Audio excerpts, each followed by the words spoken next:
오늘 우리에게 주시는 하나님의 말씀은 전도서 1장 1절에서 11절 말씀입니다.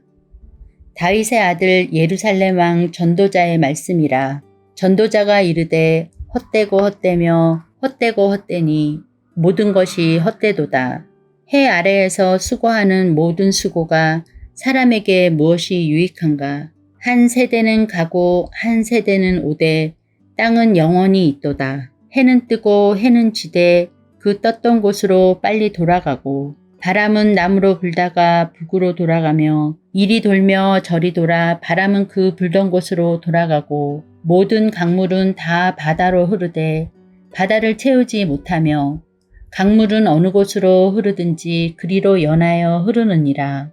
모든 만물이 피곤하다는 것을 사람이 말로 다 말할 수는 없나니 눈은 보아도 족함이 없고 귀는 들어도 가득 차지 아니하도다. 이미 있던 것이 후에 다시 있겠고 이미 한 일을 후에 다시 할지라. 해 아래에는 새 것이 없나니 무엇을 가리켜 이르기를 보라 이것이 새 것이라 할 것이 있으랴. 우리가 있기 오래전 세대들에도 이미 있었느니라. 이전 세대들이 기억됨이 없으니 장래 세대도 그 후 세대들과 함께 기억됨이 없으리라. 아멘. 오늘도 해 아래서 살지만 믿음의 눈을 들어 해 위를 바라보며 살아가는 모든 성도님들 되길 진심으로 기도합니다. 오늘부터 우리는 10월 말까지 전도서 말씀을 묵상합니다. 전도서의 기자는 솔로몬으로 어느 교부가 솔로몬에 대해 이렇게 말했습니다. 솔로몬이 젊은 날에는 사랑을 노래하며 아가서를 썼고 중년에 접어들면서 인생을 어떻게 살아가야 할 것인가 고민하면서 잠언을 썼으며 나이가 들어 인생의 단맛과 쓴맛을 모두 맛본 노년에는 인생의 허무함을 절감하고 자신의 삶을 돌아보며 얻은 통찰을 가지고 전도서를 썼다. 우리가 잘 알듯이 솔로몬은 원하는 것은 무엇이든지 다 가져봤고 하고 싶은 모든 것을 다 누렸던 왕입니다. 그러나 그 과정에서 솔로몬은 국력을 확장시키기 위한 외교 정책의 일환으로 정략 결혼을 추진했고 그로 인해 많은 나라의 공주들과 결혼합니다. 그 결과 이방 여인들이 가져온 많은 우상으로 인해 온 이스라엘이 우상 천지가 되었고 이로 인해 이스라엘은 하나님을 잃어버리게 되면서 결국 이스라엘이 남북으로 나뉘게 되는 불행까지 초래하게 됩니다. 모든 것을 다 가졌고 모든 것을 다 누렸지만 잘못 살아온 자신의 인생으로 인해 나라가 망조로 가게 되었으니 이런 솔로몬이 인생의 말년에 과연 인생이란 무엇인가? 나는 무엇을 위해 평생을 달려왔는가? 인생 너머에는 무엇이 있을까? 여러 질문을 던지면서 쓴 것이 전도서입니다. 그러면 전도자 솔로몬이 내린 인생의 결론은 무엇입니까? 2절이죠. 전도자가 이르되 헛되고 헛되며 헛되고 헛되니 모든 것이 헛되도다.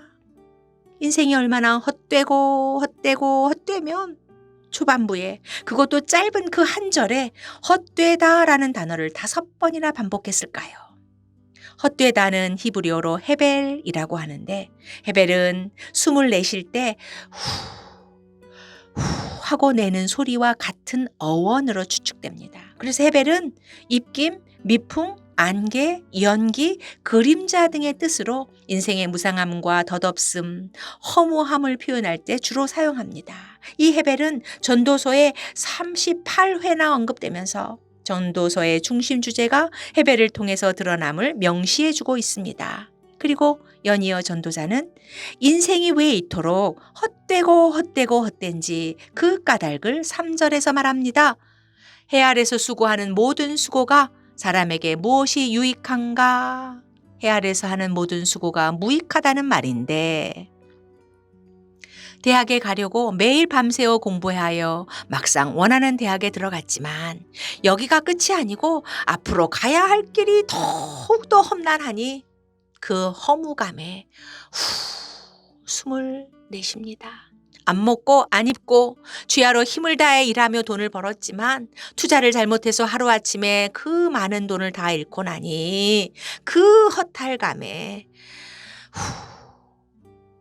평직원에서 시작하여 온갖 수모 다 참아내고 대리에 이어 부장까지 되었건만 60도 안 되어 권고사직을 당하고 나니 그 덧없음에 숨을 쉽니다. 이처럼 해 아래서의 모든 수고가 무익한 것이기에 전도자는 인생은 헛되고 헛되고 헛되다고 결론 짓습니다. 그러면서 인생의 무익함, 인생의 이러한 헛됨을 설명하기 위해 자연의 반복순환을 예로 드는데 4절부터 8절이지요. 해가 뜨고 해가 지지만 해는 떴던 곳으로 다시 돌아가고 바람 역시 이리저리 불지만 불던 곳으로 다시 돌아가고 강물도 계속 바다로 흐르지만 채워도 채우지 못하고 다시 흘러갑니다.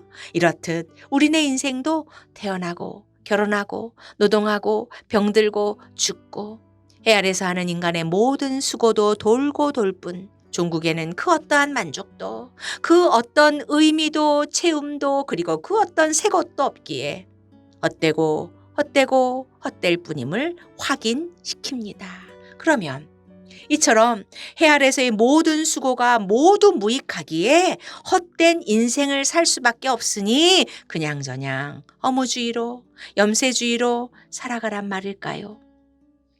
여기서 전도자는 믿음을 상실한 불신앙의 사람이 아니라 부조리하고 뒤엉킨 불확실성의 현실 속에서 하나님에 대한 믿음이 위기를 맞이했을 때 이를 극복하기 위해 의심하며 고뇌한 경건의 사람이었습니다. 그리고 이러한 자신의 의심과 고민을 압축적으로 대변하는 말이 바로 헤벨 헛됨입니다. 전도자가 해 아래서의 무익한 삶, 헛된 삶, 이 헤벨을 반복해서 언급하는 것은 이제는 더 이상 헛된 삶이 아니라 의미 있고 가치 있는 삶을 살아가라고, 이제는 더 이상 텅 빈 삶이 아니라 가득 채워진 충만한 삶을 살아가라고 인생들을 향해 오히려 촉구하고 있는 것입니다.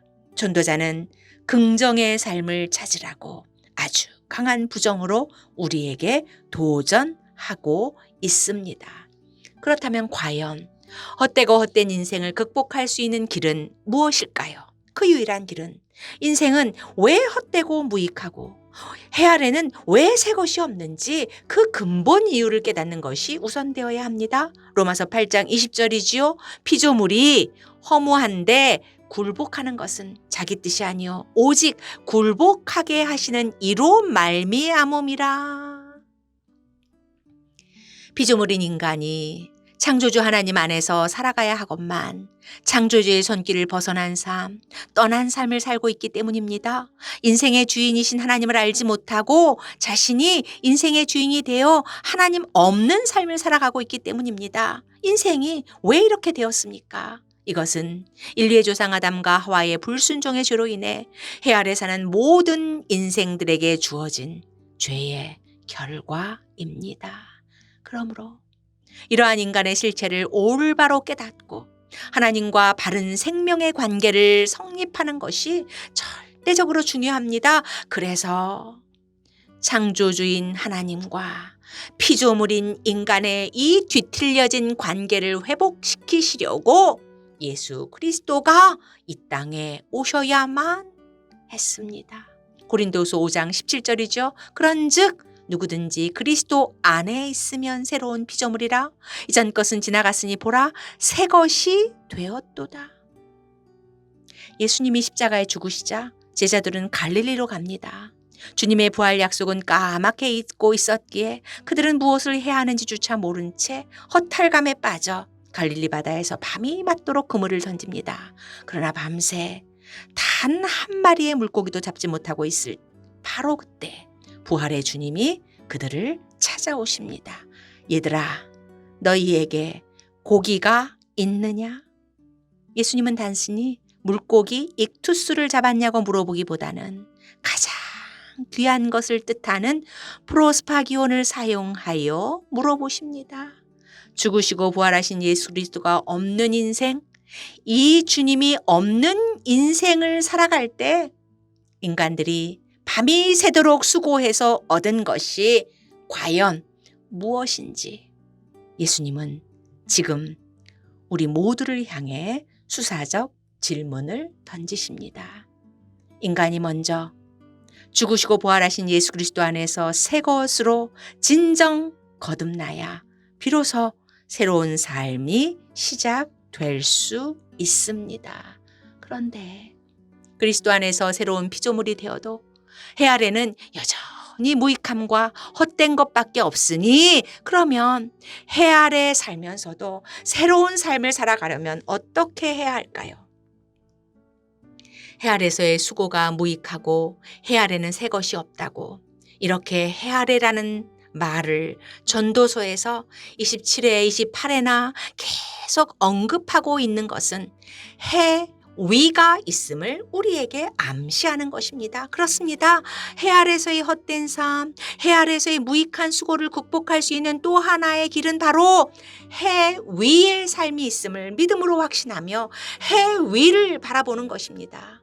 비록 인간이 해 아래서 살아가야 하지만 주 안에서 새 것이 되었다면 이제는 믿음의 눈으로 해 위를 바라보며 살아갈 때 마침내 해 아래서의 새로운 삶, 충만한 삶을 살아갈 수 있음을 말씀하십니다. 믿음의 눈으로 해 위를 바라보니 누가 계십니까? 시편 121편이지요. 내가 산을 향하여 눈을 들리라. 나의 도움이 어디서 올꼬? 나의 도움은 천지를 지으신 여호와에게서로다. 여호와께서 너의 출입을 지금부터 영원까지 지키시리로다. 더 이상 헛된 삶을 살아가는 것이 아니라 이제 주 안에서 새로운 피조물이 되었으니 믿음의 눈을 들어 해 위를 바라봅시다. 그래서 해 아래서에 주어진 오늘을 새롭고 충만하게 살아가는 저와 사랑하는 모든 성도님들이 되기를 간절히 기도합니다. 아멘.